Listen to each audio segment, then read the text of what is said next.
At this time, I have the pleasure of introducing Sandra Orland. Sandra is currently serving as our District 10 Public Relations Manager and is a 3.5-year Toastmaster. She is currently working toward achieving her Distinguished Toastmaster Award.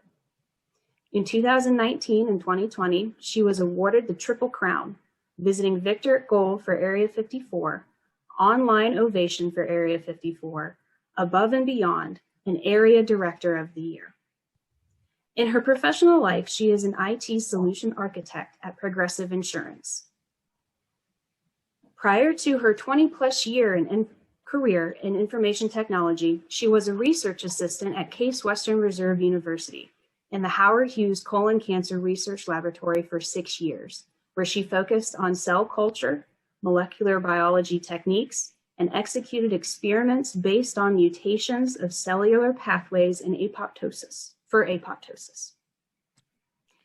She and her husband, John, have 2 high school daughters. Together, they enjoy camping, sewing, and crafting in their multi-purpose craft room. She plays trumpet with Patriot Symphonic Band, Rocky River Community Band, and St. Martin of Tours Church.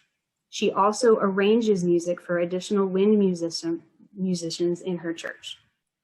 Without anything further from me and without further delay, please let's give a warm welcome for our presenter today, Sandra Orland.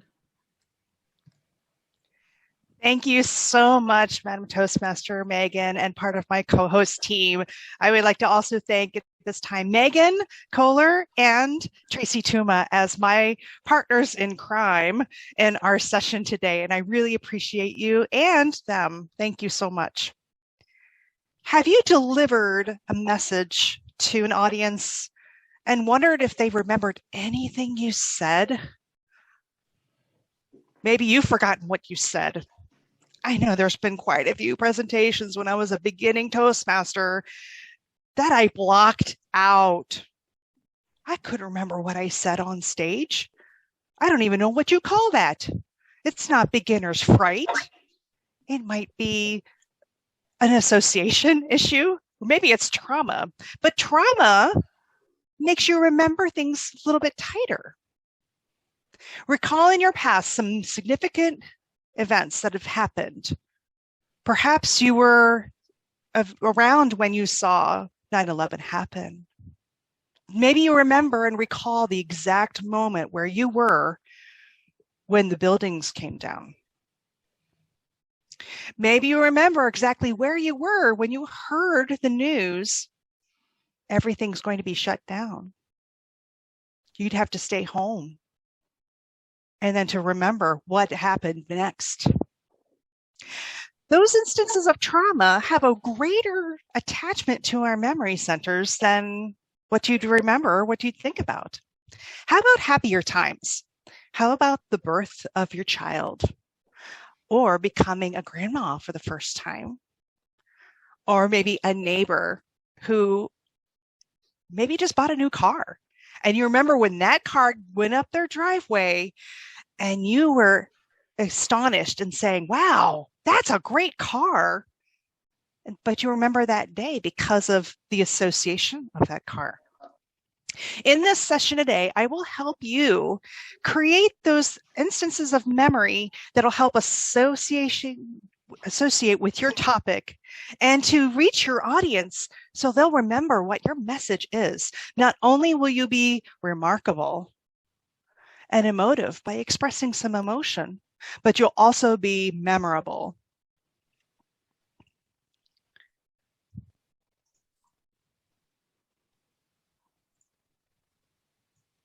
Let's talk about how memory is created in our brains. Memory is stored in the region of the brain called the hippocampus.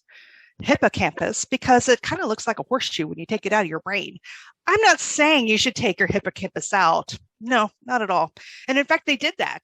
They did that for someone who, in research, had experienced seizures in the past, and they determined this is the only way to remove those seizures. Well, when they removed the hippocampus, they also realized he lost his long-term memory.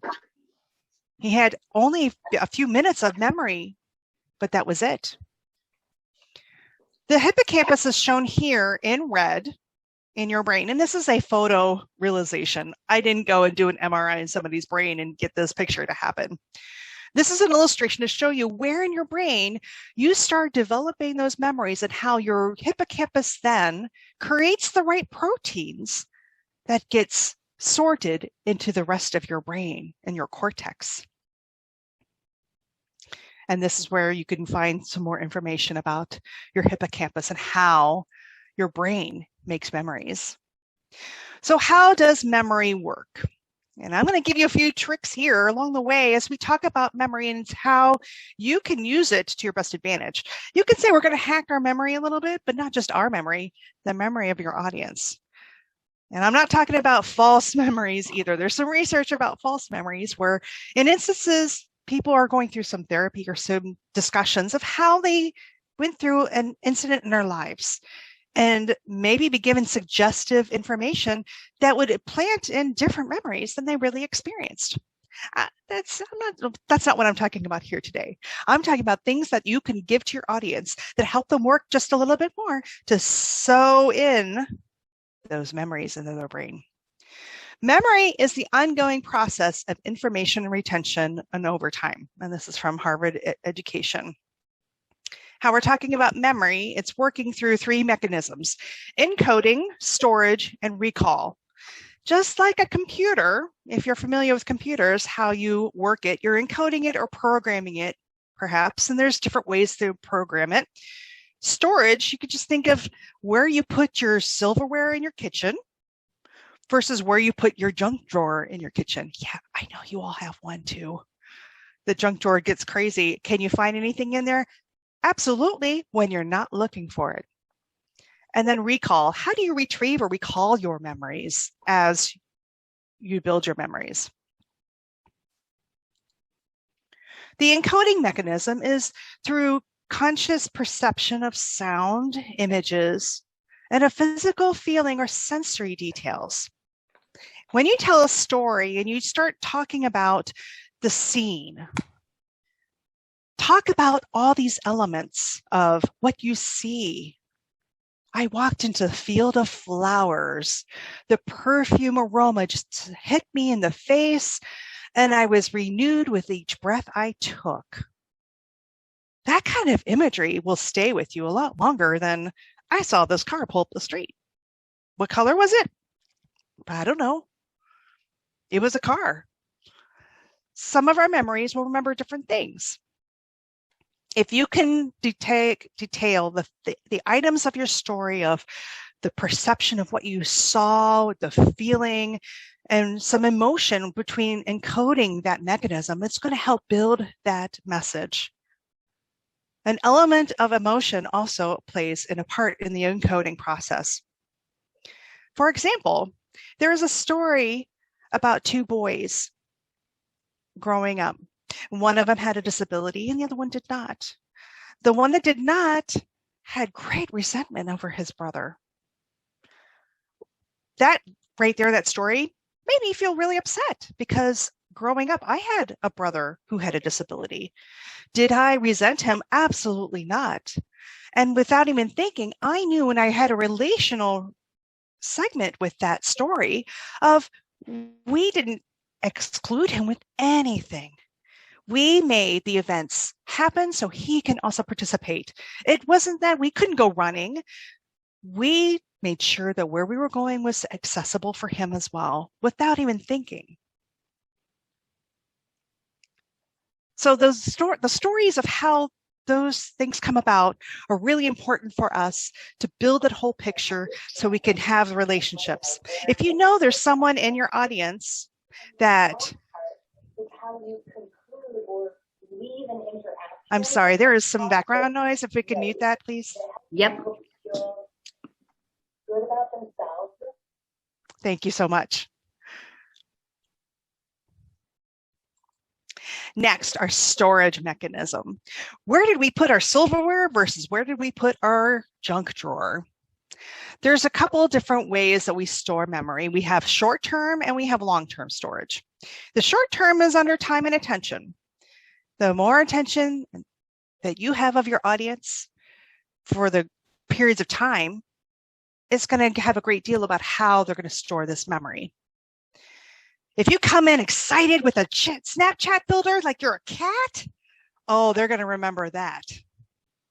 And I'm sure all of you just had that image of that meme of that lawyer trying to get his Snapchat filter off while he was doing a session.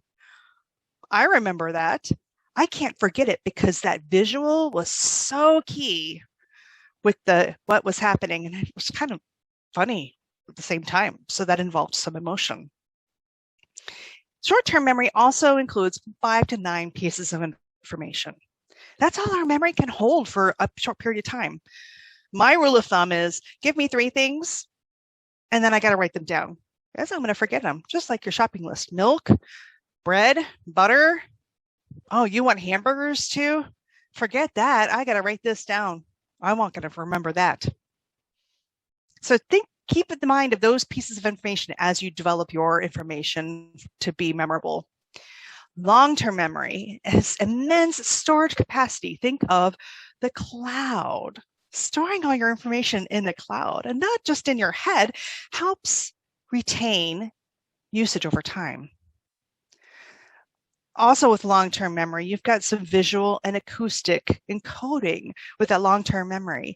Then you start relating things. You start building those bridges, enforcing those roadways. Here's an example. Think about how you go to your favorite grocery store.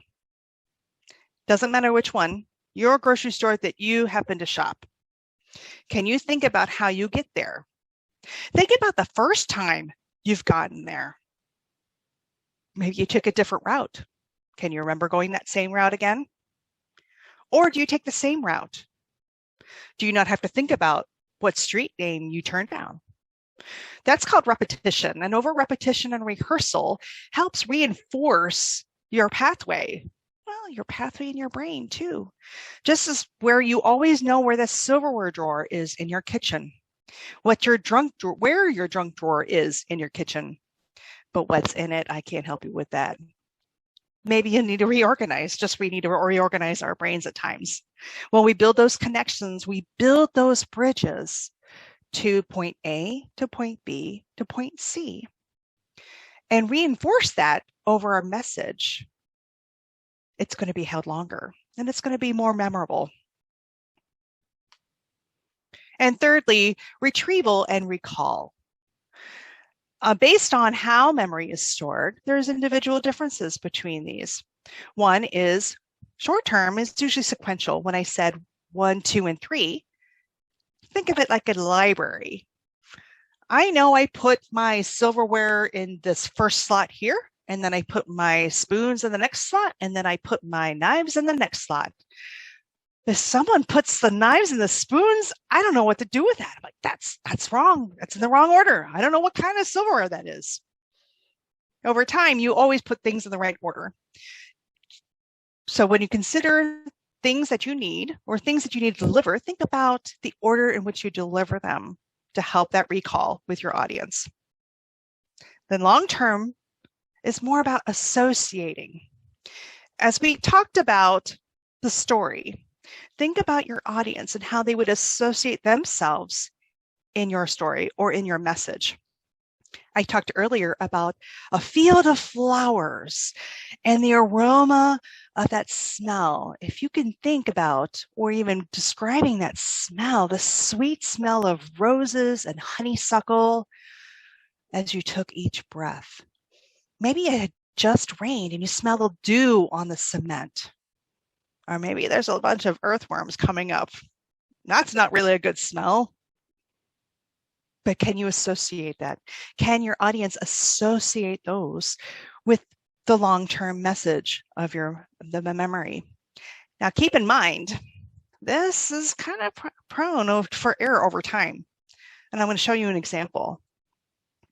There's an Ebbinghaus forgetting curve. So this curve describes how long after you received information and how long you're going to retain it without rehearsal and without reinforcement. Over time, you start seeing a degradation of the message or the memory if it's not rehearsed. Within the first 10 to 15 minutes, you've lost half of that information. Your brain is actively processing these things to sort them in a way that you might need to retrieve them later. So maybe you should bring your really good stuff to the very beginning, and then you're rehearsing it over and over so your audience can then build up their associations with your message. So how can we be memorable?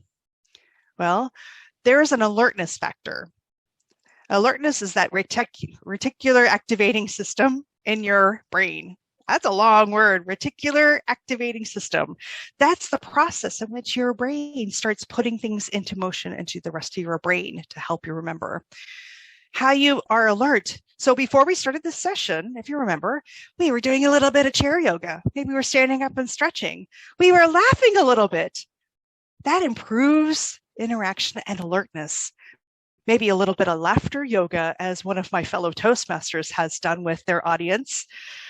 That is a great practice to get into to help you remember what you're there for your message, as well as their message. Deep breaths help bring that oxygen back into your system. Selection, grab attention. How else did we grab attention today? Well, how did we remember? We talked about the field with flowers and the great smells of the earth and of the honeysuckle as we took a deep breath in and brought other senses to our disposal. Grab attention, bring something of a selection to your audience. Reduce distractions. You missed before this session, I had a child come in and ask me, hey, we're going to the mall, I need this. Yeah, didn't you see the door was closed? Help your audience reduce distractions by inviting them to focus on your content. Give some previews of what's to come in your discussion. I had said there's 3 ways of mechanisms to remember. You've got your storage, you've got your recall, and then you have your,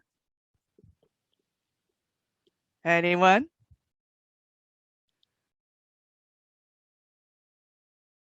Encoding. Yeah, the very first one. Did we program in what we wanted to program or give them the outline of what we needed to deliver? Encoding, storage, and recall. Self-moderate. Sometimes you need to take a look at your audience and say, hey, is everybody paying attention out there? Grabbing attention and saying, everybody take a deep breath and invoking audience participation is also a great technique. Again, lastly, another piece of technique to be memorable, invoke your audience to work, to associate these wonderful things that you are saying, the messages that you have. Invoke something that might trigger a memory of their past or something that they worked on. Maybe the chicken that crossed the road with some folks will trigger a memory. Or maybe that special elf ears Snapchat filter that we saw a little earlier that we all want to have on our next speech. There are methods and easy ways to integrate this into our messages to be memorable.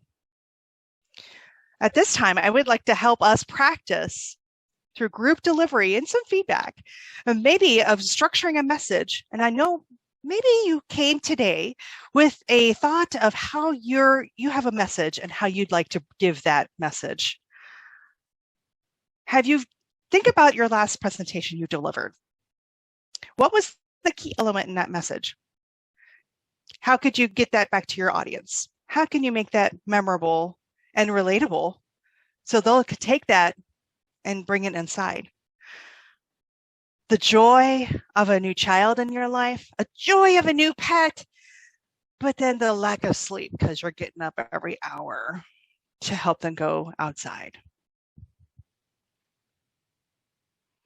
I invite you, if you would like to share an example, to come off of your mute or even raise your hand, and my Zoom co-host will help identify you and bring you to the stage. You're welcome to turn on your video or not, up to you.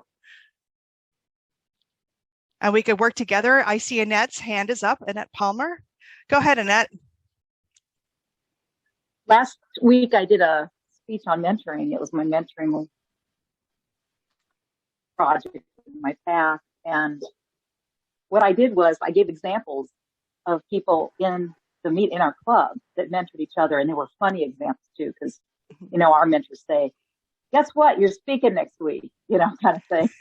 So I would mention the exact names and the proteges that were working with them and their example or their faces when they heard that.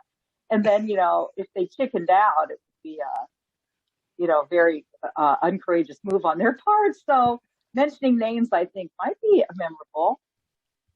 Absolutely. I totally agree with that, Annette. And mentioning names and a funny moment. And I think you've married the two together of a funny moment along with their name, captured their attention and brought it to an emotive place in their what they needed to do.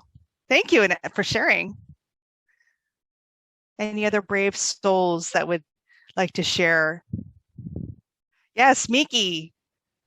I have a question, and last presentation was tall tale contest, and the major event was chasing a wolf with a broom to save my dog. But I don't think not many people have ever chased a wolf, and in an exaggerated fashion. So I don't know how I could have deepened the relatability. I'm afraid I failed because it's beyond, except imagination, and I am afraid I couldn't relate to the audience. Story. Event. So could I hear that you were chasing a wall to save a dog? Yes. Oh, that's interesting. Okay. Anyone have a suggestion for chasing a wall? So I don't know if I'm chasing. How are you chasing your wall? What kind of example did you give? I yelled at the wall. Oh.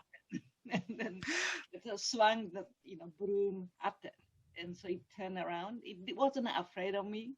Just turned around and walked into the woods forest. Okay. I don't know. It was not a good story then because I could not relate to the people because majority of the listeners or attendees have never done it. Oh, okay. Yeah, I would have to agree. I think maybe making it relatable to them might be, I think people have heard of people hitting the wall, like really being angry with the wall and smacking the wall, like the wall did anything wrong. But I don't think your point was to hit the wall, but you hit it with the broom. And not a wall, but a wolf. A wolf. Oh, chasing the wolf. Oh, okay. I think there's a big problem. I also heard wall, W-A-L-L. Okay. And I didn't know you were saying wolf, so it completely changes my picture of your story. I think maybe if you were to describe the wolf, people would definitely get a better picture of it's a wolf. Yeah, that's a good point. Thank you, Doug. Yeah, I heard wall, W-A-L-L, instead of wolf. Yeah, so that brings to mind pronunciation too. And sometimes we might not be saying it the way other people are hearing it too. When we talk about our diverse voices of where we came from, originally I'm from West Virginia, but when I go back home, people hear a Eastern Ohio, Northern Ohio accent. I'm like, what are you talking about? And then I hear, girl, you don't know what you're talking about. That's what I hear in my ears. But that's not how I say it. Maybe I have this different English. So maybe I think rehearsing and making sure that others are hearing what you're intending to say might help that.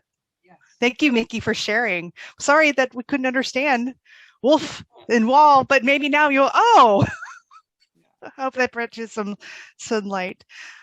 All right. Very difficult for me to pronounce. Okay. Some strategies for pronunciation might be just slowing down and using really exaggerated articulation. That's just an exaggeration. I see Gail Thiessen has her hand up. Oh, Go for it. Thank you. My last speech was about my getting lost all the time, whether it's outside or inside. But anyway, I started my speech with, I asked the audience a question. I said, do you excel at a certain thing more than any of your friends or family? And I said, I do. I'm the #1 world champion at getting lost. And I think that was an example of, it's kind of a twist. And it was an example of being relatable too, because I know other people have problems with getting lost. So what was your example when you were talking about getting lost? Oh, I had 3 examples. One of them was, I went, Rachel, who is my daughter, and I went to a water park in Los Angeles. And on our way there, I took the wrong direction on the freeway. And, you know, I still thought I was right. And I knew it was the same freeway the hotel concierge told us to take. And then it turned out I was wrong. And I talked about the mountains and how I realized we were in the mountains, which is the opposite direction of the water park. And that was my first story. When you mentioned being lost in your house, sometimes I think we catch ourselves, and I think this is a quite frequent to a lot of people, where you've entered a room and you forgot why you were there. Yeah, I've done that. But I mean, I was talking about inside buildings other than your house. Mm-hmm. True. So maybe somewhere you have never been before, or maybe somewhere you've been before, and you're like, what am I doing here? How did I get here? Yeah, somewhere it was a place that I'd never been before. And Doug and I were going to the restroom. I described about how we went to the restrooms, and I called him and to find out where he was when we met outside the restrooms. It turned out that there were 2 doors, and I took the wrong one, the opposite one of where we went in. Mm-hmm. And I didn't realize there were 2 doors. And then Doug pointed out that I got lost. And I used a funny line when after I'd exited the restroom. I said that, oh, I don't see Doug. And I'm like, that's strange. Oh, Doug must be lost. I'll give him a call. But it was the other way around. Yeah. Well, so now we'll remember that story because you thought you were lost. He was lost. And you weren't lost. Yes. That's good. You could phone a friend. And then the third story was about my daughter and I trying to find the car in a parking lot at Geauga Lake, which was an amusement park that used to be here in Greater Cleveland.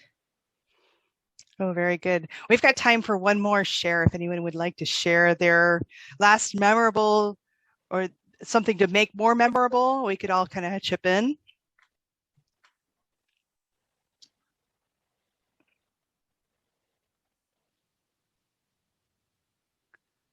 And I'm not seeing any other hands, so we will continue with the conclusion of our session today. I do appreciate everyone for attending. This is my first conference to come and talk to you on something that I encouraged others to talk about. And this is something that has stayed with me. As we started this session, we had a little bit of stretching. We had some Snapchat filter fun. And what else would make that much more memorable than to have someone presenting as a cat? And I think we talked about that. The thing that sticks out to my mind with how I remember are things that are associated with visual cues. Visual cues, some fun, some levity, not so much a really hurtful or heartwarming story so much. But we could all relate to Dr. Wayo's story as he presented about his sons, and that I couldn't get on camera. That was so emotional for me, but I really appreciate his story. But the way that his power of the family came together, that is something is so memorable. I will remember that for a long time. So he used all the elements in his keynote today, and I really appreciate that. It was like, wow, he's making this easy for me as a presenter to bring this information to you. What to remember? How can we build those examples to make our next messages work for us, make us be memorable and also remembered? We understood how memory works through encoding, storage, and recall. Encoding is if we were programming a little program, putting it into our brain, storing it as if we were putting our silverware into our kitchen, going through the junk drawer. Maybe you'll be inspired to figure out how to make that more manageable for you. Making things personable and relatable. Absolutely. Drop it in your chat the most important message you've received from this training today. I certainly would appreciate that. And then recall, how you're recalling the memory through sound, through smell, through details that helps your audience connect the dots, build the bridges of memory from point A to point B. The more you rehearse it, the more you bring that story to life, they're going to remember the message. Remember the uplifting things. Use creative words exactly in that. Wonderful. Organize through senses, absolutely. And rehearsal, yes. Sensory information with memory, absolutely. I remember so much through smell. And in fact, the new car smell, if I mentioned that, you would remember your first car you've ever bought and still smell that way. Although sometimes that smell makes me sick, like the new bus smell getting on to school. Yeah, that's not something I want to remember. A Ford Pinto, yes, I remember that smell. My grandparents had a Ford Pinto. Really good. I'm so glad we had this time to engage through this session. I hope you've pulled something important from it as well. 2002 Ford Expedition, nice. Eddie Bauer, that might smell a little bit different than my Ford Explorer. Eddie Bauer, more the outdoors, right? The outdoor smell, fresh grass and trees. Wonderful. I am so happy to have presented for you today. I believe our Zoom hosts, a new granddaughter smell. That's right. Babies smell so wonderful. And they all smell new. Why? They could just take a shower or a bath and they still smell new. But I wonder what age did they stop smelling like a new baby? Definitely teenage years. Yeah, there's the fresh teenager smell. That's, yeah, no comments there. I believe our Zoom host will be submitting the evaluation form in the chat any moment now. And again, I thank you for attending the session. I hope this was valuable for you. My information will be in the comments. I'll just put it in here. You could send it to publicrelations@district10.org, or you could send it to this other Toastmaster, Sandra Orland, with dots in there, at gmail.com if you'd like to engage a little further of how to reconstruct memories or how to build memories in your presentations to make that more emotive and memorable. I do hand this back to my Zoom co-host, Megan. Again, thank you so much for attending today's session. Megan, take it away. Wrap up our session today. Can we please have a round of applause and some thank yous and acknowledgement for Sandra for giving us such an outstanding presentation today.